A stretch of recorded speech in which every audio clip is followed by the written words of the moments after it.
مفتی طارق مسعود کے بیانات کے لیے مفتی صاحب کے آفیشیل چینل مفتی طارق مسعود سپیچز کو سبسکرائب کریں۔ الحمدللہ نحمده ونصلی علی رسولہ الکریم، اما بعد فاعوذ باللہ من الشیطان الرجیم، بسم اللہ الرحمن الرحیم۔ وَلَنَبْلُوَنَّكُمْ بِشَيْءٍ مِّنَ الْخَوْفِ وَالْجُوعِ وَنَقْصٍ مِّنَ الْأَمْوَالِ وَالْأَنفُسِ وَالثَّمَرَاتِ وَبَشِّرِ الصَّابِرِينَ الَّذِينَ إِذَا أَصَابَتْهُم مُّصِيبَةٌ قَالُوا إِنَّا لِلَّهِ وَإِنَّا إِلَيْهِ رَاجِعُونَ أُولَٰئِكَ عَلَيْهِمْ صَلَوَاتٌ مِّن رَّبِّهِمْ وَرَحْمَةٌ وَأُولَٰئِكَ هُمُ الْمُهْتَدُونَ۔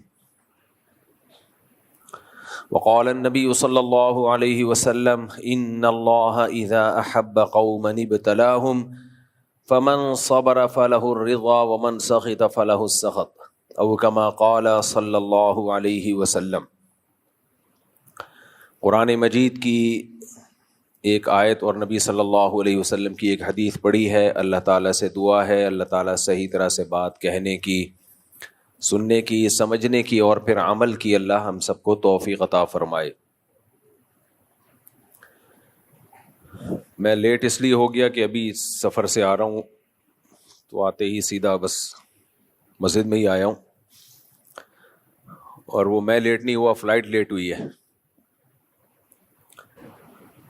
سفر تھا میرا بنیر سوات کا، جہاں پر سیلاب نے بہت زیادہ تباہی پھیلائی ہے۔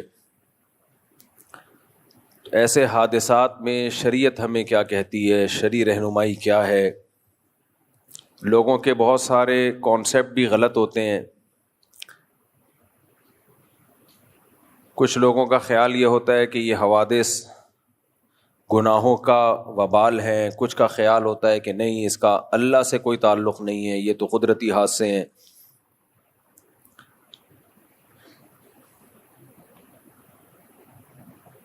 قرآن مجید میں اللہ تعالیٰ نے ان حوادث کے بارے میں وَلَنَبْلُوَنَّكُمْ بِشَيْءٍ مِّنَ الْخَوْفِ وَالْجُوعِ وَنَقْصٍ مِّنَ الْأَمْوَالِ وَالْأَنفُسِ وَالثَّمَرَاتِ،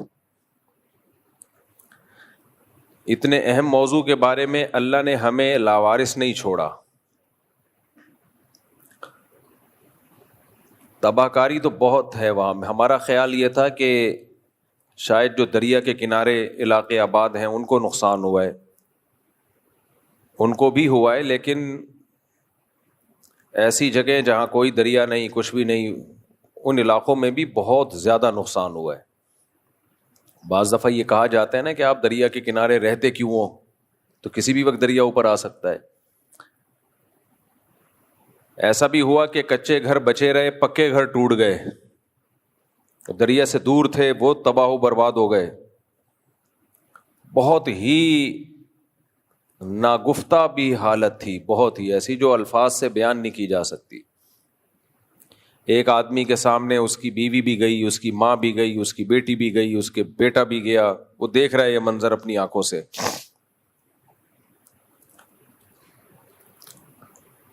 ہم ایک گاؤں میں گئے، گاؤں کے نام چونکہ مشکل ہوتے ہیں، وہ نام میرے لیے بتانا مشکل ہے۔ کوئی شادی بیاہ کی تقریب تھی، 40 افراد، 33 افراد لڑکے والوں کی طرف سے، 40 لڑکی والوں کی طرف سے، ایک گھر میں گیدرنگ تھی، وہ سارے کے سارے پانی میں بہہ گئے۔ تو لوگ کہہ رہے ہیں ہم تو یہاں باپ دادے ہمارے 100 سال سے رہ رہے ہیں، کبھی ایسا ہم نے نہیں دیکھا کہ سیلاب آیا ہو اس طرح سے۔ تو ایسا ہوتا کیوں ہے؟ ان علاقوں کے لوگوں میں تو پردہ بھی ہے، حیا بھی ہے، دینداری بھی ہے۔ خوب سمجھ لیں ایک بات اچھی طرح سے، یہ حوادث پوری دنیا میں آتے ہیں، صرف ہمارے ہاں نہیں ہوتے۔ کچھ تو ہماری کوتاہیوں سے ہوتے ہیں، ہماری حکومت کی غلط پالیسیوں سے، عوام کی بے احتیاطیوں سے، لیکن آپ جتنی بھی احتیاطیں کر لیں پھر بھی حادثات دنیا میں ہوتے ہیں۔ ایسی جگہ سے حادثہ ہوگا جو آپ سوچ بھی نہیں سکتے۔ سب سے پہلے تو اس میں شریعت کا حکم یہ ہے، خذوا حذرکم، اپنے بچاؤ کی تدبیریں اختیار کرو۔ اللہ تعالیٰ کی طرف سے ایک مصیبت آتی ہے اور ایک مصیبت وہ ہوتی ہے جو انسان کے اپنے ہاتھوں بنائی ہوئی ہوتی ہے. جو ملحد لوگ ہیں، مذہب کو نہیں مانتے، وہ تو یہ کہتے ہی نہیں اللہ کی طرف سے مصیبت، بلکہ وہ تو اللہ کا مذاق اڑاتے ہیں معاذ اللہ کہ اللہ کو ترس کیوں نہیں آ رہا، اتنے لوگوں کو اللہ نے ڈبو دیا، چیخ و پکار اللہ نے کیوں نہیں سنی، اللہ تو ماں سے 100 گنا زیادہ محبت کرتا ہے تو اللہ بچا کیوں نہیں رہا. یہ بہت زیادہ سوال کیا جاتا ہے. میں کمنٹس بھی لوگوں کے پڑھتا ہوں نا، اس میں بھی لکھا ہوتا ہے کہ اللہ کہاں ہے، اللہ کو ترس کیوں نہیں آ رہا. اللہ کو ترس اس لیے نہیں آ رہا کہ اس نے پیدا ہی مارنے کے لیے کیا ہے. سمجھ رہے ہیں؟ اللہ کہتا ہے اصل تو موت ہے، زندگی غریبی میں ملی ہوئی ہے. وہ تو ہم یہ سمجھ بیٹھتے ہیں کہ ہم نے زندہ رہنا ہے، تو پھر ہمیں لگتا ہے کہ یہ کیا ہو رہا ہے. تو اللہ تو کہتا ہے میں نے پیدا مارنے کے لیے کیا ہے بھائی، میں مارتا رہوں گا، کبھی کس طریقے سے کبھی کس طریقے سے. اور اللہ اس دنیا کی زندگی کو تو ویلیو ہی نہیں دیتا، وہ تو کہتا ہے اصل آخرت ہے، یہ تو تمہاری مسائل ہیں. وَمَا الْحَيَاةُ الدُّنْيَا إِلَّا مَتَاعُ الْغُرُورِ، کہتا ہے دھوکے کا گھر ہے. تو آخرت کے مقابلے میں 2 ٹکے کی حیثیت ہی نہیں ہے، اس کی کوئی حیثیت نہیں، آخرت کے مقابلے میں کچھ بھی نہیں ہے. یہاں کی عزت ہم خوش ہو رہے ہوتے ہیں، واہ واہ واہ، اللہ کہتے ہیں مر جائے گا ختم. اور یہاں کی ذلت ہم کہتے ہیں ہائے ہائے ہائے، اللہ کہتے ہیں مر گئے تو ذلت بھی ختم، غربت بھی ختم، امیری بھی ختم، بادشاہت بھی ختم، غلامی بھی ختم. 50-60 سال پہلے جو مر گئے کوئی جانتا ہے ان کو؟ بہت مشہور شخصیات کو جانتے ہوں گے، لیکن ان کے جاننے سے بھی ان کی صحت پہ کیا فرق پڑے گا. وہ کہیں گے تم ہمیں جانو نہ جانو، ہماری لاش پہ جو کیڑے ہیں ان میں کوئی ان کی صحت پہ کوئی فرق نہیں پڑتا. یہ تو مادہ پرستی کی دنیا ہے جس نے دنیا کو اتنی زیادہ لفٹ کرا دی ہے. ابھی میں جب ایئرپورٹ پہ تھا تو ایک صاحب سے بات چیت ہو رہی تھی، کہنے لگے کہ ہمارے یہاں احتیاطی تدابیر نہیں ہوتی اس لیے حادثے ہوتے ہیں.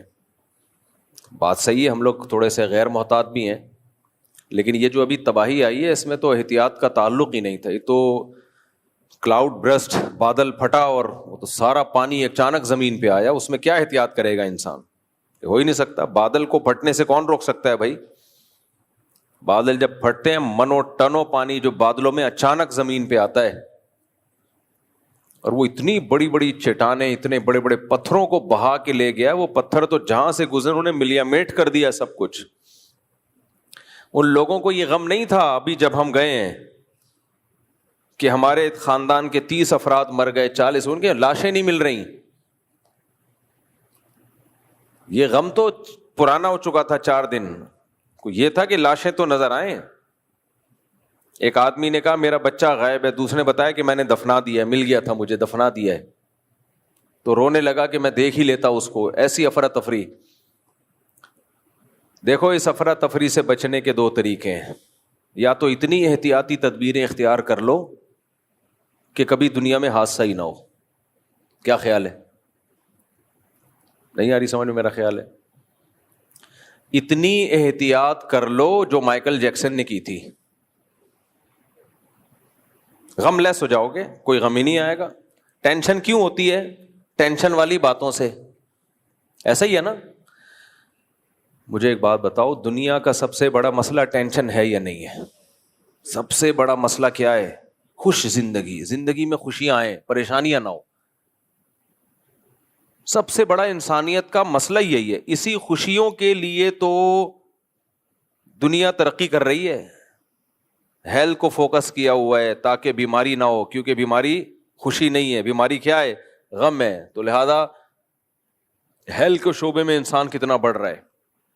غربت خوشی ہے یا مالداری خوشی ہے؟ بول رہا ہے نا مالداری. ایک اکیلا آدمی بول رہا ہے، باقی سب چپ بیٹھے ہوئے. مالداری خوشی ہے. تو اس لیے غربت کے خاتمے کی کوشش کی جا رہی ہے دنیا میں. ہر آدمی چاہتا ہے کہ میں مالدار بنوں. تو ٹینشنوں کے جتنے اسباب ہیں ان کو دنیا پیچھے پڑی ہوئی ہے کہ ان کو ختم کیا جائے. اور ان سب کے پیچھے جو ٹاسک ہے، جو ہدف ہے، وہ کیا ہے؟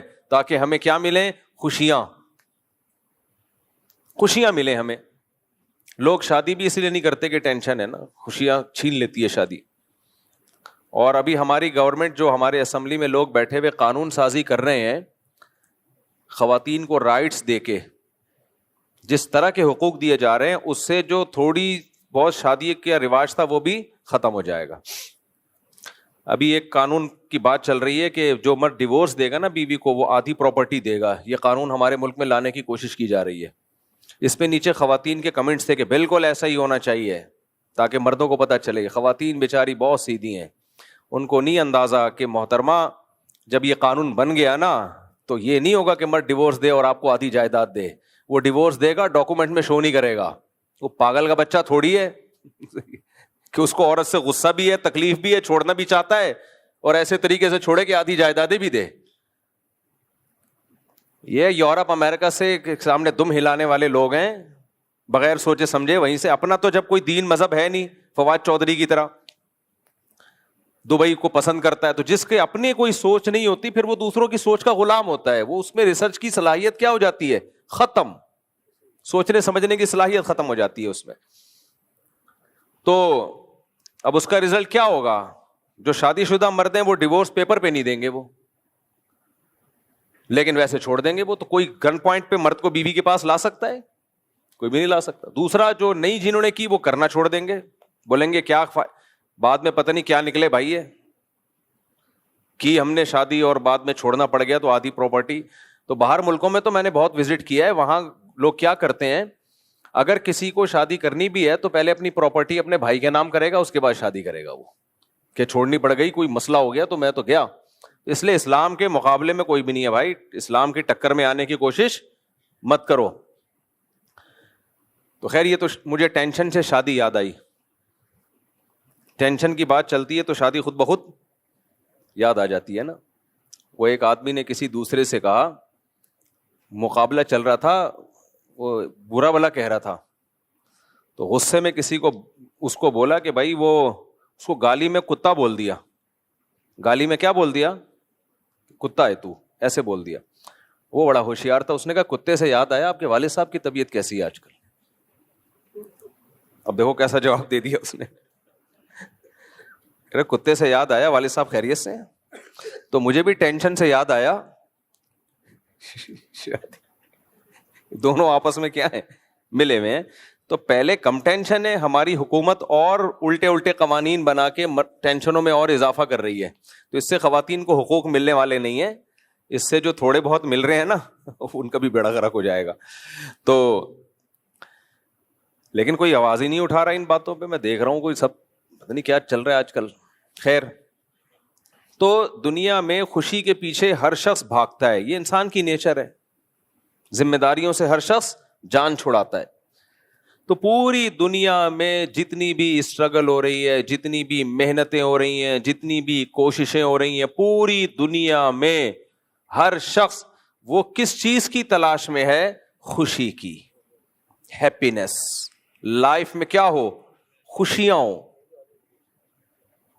تو اب خوشیوں کے حاصل کرنے کا ایک طریقہ یہ ہے کہ ٹینشن کے جتنے اسباب ہیں وہ سارے اسباب ختم کر دیے جائیں. کیونکہ جب سبب ہوتا ہے تو مسبب ہوتا ہے. تھوڑی گاڑی اردو ہے. دیکھو, آگ سبب ہے پانی کو گرم کرنے کا, یہی ہے نا. تو آگ بجھا دو گے تو پانی گرم ہونا. جب پانی بوائل ہو جاتا ہے تو ہم کیا کرتے ہیں؟ چولہے کو بند کر دیتے ہیں. تو سبب ختم, تو سبب کا مسبب کہتے ہیں جو نتیجہ ہو سبب کا. تو پانی گرم ہونا بند, وہ ابلنا بند ہو جاتا ہے, آہستہ آہستہ ٹھنڈا ہو جاتا ہے. تو دنیا میں جب بھی آپ کوئی نتیجہ کسی سبب سے حاصل ہو رہا ہوتا ہے اور آپ چاہتے ہیں یہ نتیجہ حاصل نہ ہو تو اس سبب کو ختم کیا جاتا ہے.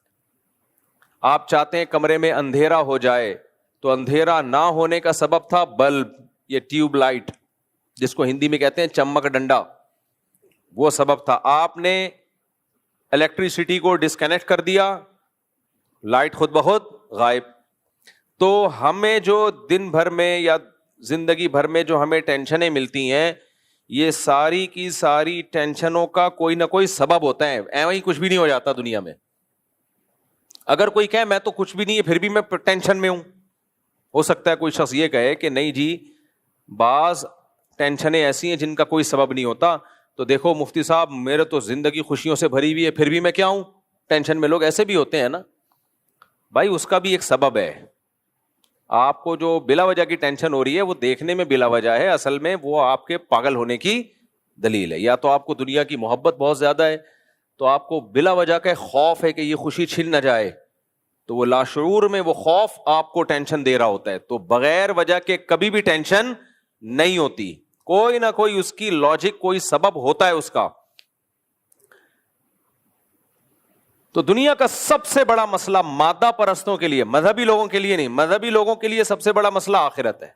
جو واقعی مذہب کو فالو کرتے ہیں ان کا مسئلہ ٹینشن ہے ہی نہیں. ان کا مسئلہ کیا ہے؟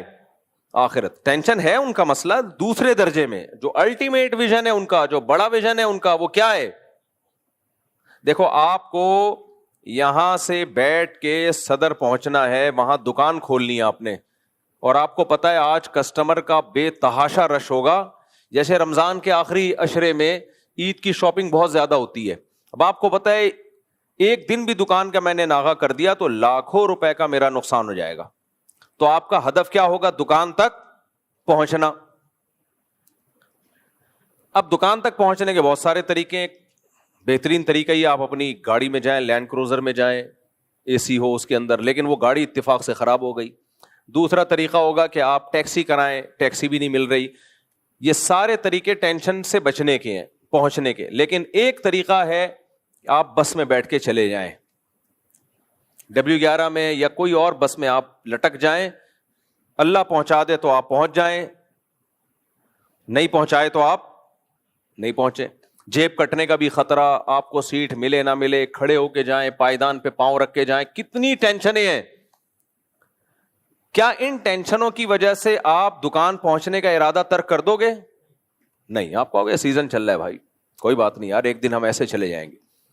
اب کوئی کہے دنیا میں تیرا مقصد ٹینشن سے بچنا ہے ہی نہیں, کیونکہ تو دھکے کھا کے بسوں میں جا رہا ہے, اس کا مطلب تو ٹینشن سے محبت کرتا ہے. تو آپ اسے کیا کہیں گے؟ بھائی ٹینشن سے محبت کسی کو بھی نہیں ہوتی, لیکن میری زندگی میں دو مقاصد ہیں. ایک مقصد تو یہ ہے کہ میں یہ سفر کروں وداؤٹ اینی ٹینشن, اور ایک مقصد ہے میں دکان تک پہنچ جاؤں. تو جہاں دونوں مقصد ٹکرائیں گے تو میں دکان کو زیادہ فوکس کروں گا اور چھوٹی ٹینشن کو بڑی ٹینشن پہ قربان کر دوں گا. میں سمجھا پا رہا ہوں بھائی اپنی بات؟ کیا خیال ہے؟ کیونکہ آپ کہو گے یار وہ زیادہ بڑا مسئلہ ہے, وہ دکان تک پہنچنا ہے, بڑے لٹکتے جاؤ, اور بڑی خوشی خوشی جاؤ گے کہ یار پہنچ تو گئے نا, کوئی بات نہیں پہنچ تو گئے, پیدل نکل جاؤ گے آپ. تو جو دین کو فالو کرتے ہیں ان کا اصل مقصد ہے آخرت.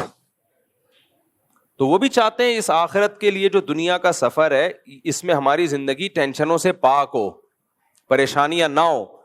لیکن اگر پریشانیاں آ بھی جاتی ہیں تو وہ ان کو زیادہ پریشان اس لیے نہیں کرتی کہ وہ اصل ہدف ان کا دنیا ہے ہی نہیں. ان کا دنیا ہدف ہی نہیں ہوتا بھائی. یہ جو مادہ پرست لوگ ہیں جو آخرت کو نہیں مانتے, دو ہی طبقے ہیں نا دنیا میں, یا تو اسلام کو ماننے والے یا اسلام کو نہیں ماننے والے. تو جو اسلام کو پراپر مانتے ہیں ان کا ہدف ہی آخرت ہے. تو پہلی ٹینشن تو یہیں سے ختم ہو گئی کہ نہیں ہو گئی؟ لو بھیا, نہیں آئی میرا خیال ہے بات. دیکھو کتنی زبردست بات ہے یار. ایک آدمی کھڑا ہوا ہے روڈ پہ, اس نے پہنچنا ہے دکان کیونکہ سیزن چل رہا ہے. ایک اس کی ٹینشن ہے, وہ ٹینشن ہے یار میں پہنچ جاؤں بس کسی طریقے سے, اور اس کو امید بھی ہے کہ پہنچ جاؤں گا, گاڑیاں چل رہی ہیں, نہیں تو پیدل تو ہے ہی نا. پیدل میں ٹینشن زیادہ ہوگی, بس میں تھوڑی کم ہوگی, ٹیکسی میں اور کم ہوگی, اپنی گاڑی میں اور کم ہوگی. ایک یہ آدمی ہے. ایک دوسرا آدمی وہ ہے جس کا مقصد دکان تک پہنچنا نہیں ہے, وہ سمجھتا ہے میں دنیا میں آیا ہی لگژری گاڑی میں سفر کرنے کے لیے ہوں. میں دنیا میں آیا کس لیے ہوں؟ لگژری گاڑی میں سفر ہو. اب اس کی گاڑی ہو گئی خراب, وہ تو پاگل ہو جائے گا نا ٹینشن سے. آپ اسے کہیں پیدل چلا جا, وہ کہے گا میرا تو مقصد ہی یہ تھا کہ لینڈ کروزر میں بیٹھ کے میں ٹریول کروں, میں W11 میں کیسے سفر کروں گا بھائی؟ تو ٹینشن سے ہلاک ہوگا کہ نہیں ہوگا؟ اس کا تو ہدف ہی یہی ہے. تو اس کو کہا جائے گا اس کو ٹینشن نہیں بنا, اس کو ہدف نہ بنا. لیکن وہ کیسے بنائے گا؟ کیونکہ اس کے مقابلے میں کوئی دوسرا ہدف اس کے سامنے ہے ہی نہیں. تو مذہبی لوگ جو ہوتے ہیں ان کا ہدف ہی جب آخرت ہے, دنیا ان کا ہدف ہی نہیں ہے, دنیا کی ٹینشنوں سے بچنا ان کا اصل ویژن ہی نہیں ہے, تو یہیں سے ٹینشن فری زندگی ہو گئی کہ نہیں ہو گئی؟ کیا خیال ہے بھائی؟ کیا یار یہاں مل جائے ٹھیک ہے, نہیں ملے تو بھی کیا ہے, 4 شادیاں ہو جائے ٹھیک ہے, نہیں تو کنوارے مر جاؤ, کیا ہوا؟ پیسہ مل گیا ٹھیک ہے, نہیں ملے تو بھی ٹھیک ہے, اپنا ذاتی گھر مل گیا ٹھیک ہے, نہیں ملے تو بھی ٹھیک ہے, یہ نعمت مل گئی ٹھیک ہے, نہیں ملے تو بھی ٹھیک, کینسر ہو گیا اللہ نہ کرے, شفا مل جائے ٹھیک ہے, نہیں ملے تو بھی ٹھیک ہے. سب میں نے دیکھا ہے کینسر کے پیشنٹ بھی صبر کر رہے جو دین پہ چلتے ہیں. تو اللہ بچا کے رکھے ہم سب کو کینسر سے اور پریشانیوں سے. تو اب میں اصل بات کی طرف آتا ہوں. دیکھو, پریشانیوں سے بچنے کے لیے آپ کے پاس 2 حل ہیں. ایک تو جو اسلام نے بتایا کہ ان ٹینشنوں کو سمجھ لو کہ یہ آئیں گی زندگی میں, یہ تمہارا اصل ہدف ہے ہی نہیں. دوسرا طریقہ یہ ہے کہ ٹینشنوں کے اسباب سے بچا جائے, پریشانیوں کے اسباب سے بچا جائے, کیونکہ جب سبب نہیں ہوتا تو اس پہ نتیجہ مرتب نہیں ہوتا. اب ہم آتے ہیں پریشانیاں اور ان کے اسباب کی طرف. کیا خیال ہے بھائی؟ کون کون سی چیزیں جو انسان کو پریشان کرتی ہیں, ان چیزوں کی ایک لسٹ بنائیں ڈائری میں, اور دیکھیں کہ یہ والی پریشانی کا سبب کیا ہے, اس کو نکالا جائے. یہ والی پریشانی کا سبب کیا ہے, اس کو بھی مارکیٹ سے. بارش مجھے لگ رہا ہے زیادہ ہو گئی کراچی میں, بہت ڈھیلے سے بیٹھے ہوئے ہیں لوگ, بہت سست سے. تھکاوٹ تو میں ہوں, میں رات کو سویا نہیں ہوں بھائی, جہاز میں جو تھوڑی دیر میں نے کمر سیدھی کی ہے میں سویا ہوں. پریشان آپ لگ رہے ہو مجھے. تو آپ لسٹ تیار کر لو نا, کیا خیال ہے بھائی؟ لسٹ تیار کر لو. یہ پریشانی مہنگائی نمبر 2. آپ کا ذہن جس طرف جا رہا ہے اس کو ہٹا دیں تھوڑی دیر کے لیے, ٹھیک ہے. مہنگائی, بے روزگاری, بیماری, اور گٹر کے ڈھکن. کراچی میں تو اتنی ہے کہ صرف کراچی کی ٹینشنوں سے پوری ڈائری بھر جائے گی. اوریجنل ٹینشن ہے اس کے بعد شروع ہوں گی. گٹر کے ڈھکن, فلانا ڈمکانا, لکھتے چلے جاؤ. ایکسیڈنٹ سے خطرہ لکھتے چلے جاؤ. کرنٹ لگنے کا خوف. تو آپ نے تمام ٹینشنوں سے بچنے کے لیے اب آپ نے ماہرین کو بلایا, یار میری زندگی میں متوقع ٹینشنیں یہ ہیں, ان تمام کو میں نے اپنی زندگی سے دور کرنا ہے, تو اس کے لیے مجھے حل بتاؤ. مجھے ڈر ہے کرنٹ لگنے سے کہیں خدا نخواستہ مر نہ جاؤں. تو وہ کہے گا بھائی یہ نئے سرے سے آپ وائرنگ کروائیں اپنے گھر کی. یہی ہوگا نا. آپ کہتے ہو مجھے ڈر ہے کہ میں بہت سے لوگوں کو دیکھ رہا ہوں شوگر پیشنٹ ہیں جن کے کڈنی جواب دے گئے, گردے جواب دے گئے, تو میں نہیں چاہتا مجھے شوگر کی ٹینشن ہو. وہ کہے گا بھائی آپ ابھی پہلے تو شوگر کا ایک ٹیسٹ کراؤ, اگر تھوڑا سا بھی امکان ہے تو یہ ایکسرسائز اور یہ خوراکیں آپ کو بتا رہا ہوں, آپ نے سبب وہ بھی اختیار کرنا شروع. آپ نے دیکھا یار وہ فلاں شوگر کا پیشنٹ نہیں تھا لیکن بیٹھے بیٹھے گر گیا, ہارٹ اٹیک ہوا, وال ڈلے ہوئے ہیں, چلا بھی نہیں جاتا, پھرا بھی نہیں جاتا, ایک زندگی عذاب بن گئی اس کی. تو آپ ہارٹ اسپیشلسٹ کے پاس گئے کہ جی میں نے جو ڈائری تیار کی تھی جس میں یہ لکھا ہوا تھا کہ کون کون سی ٹینشنیں انسان کو ٹینشن دیتی ہیں, تو اس میں یہ بھی تھا دل کی بیماریاں. تو آپ ہارٹ اسپیشلسٹ ذرا میرا دل چیک کر کے بتاؤ. اس نے بتایا اتنی بلاکیج ہے, ایڈوانس میں آپ نے آپریشن کرا لیا. سمجھ رہے ہو کہ نہیں سمجھ رہے؟ یہ ٹینشن سے بھی آپ کیا ہو گئے, بولو, پاک. بے روزگاری کی ٹینشن کے لیے آپ نے کاروباری لوگوں سے رابطہ کیا. بہرحال آپ نے پوری ایک لسٹ تیار کر لی. تو مجھے ایک بات بتاؤ, کیا پھر بھی آپ ٹینشن فری ہوگے؟ ہوگے کیا؟ دیکھو ایک دنیا میں شخصی, میں مائیکل جیکسن کا بار بار مثال کیوں دیتا ہوں, وہ ایک ایسی مثال ہے کہ یہ جتنی میں بیانات میں مثالیں دیتا ہوں نا ساری مائیکل جیکسن پہ فٹ ہو جاتی ہیں. غربت ٹینشن ہے. مائیکل جیکسن امیر تھا غریب تھا؟ بولو, امیر تھا. غربت والی ٹینشن کے اسباب اس نے دور کر دیے. اس کے پاس کمانے کا ذریعہ تھا, اور ایسا ذریعہ ایک ٹھمکے 2 کروڑ روپے کے تھے اس کے. ایک ٹھمکے کی جو ماہرین کہتے ہیں, ماہرین ٹھمکیات, وہ کہتے ہیں ایک ٹھمکا کتنے کروڑ کا تھا؟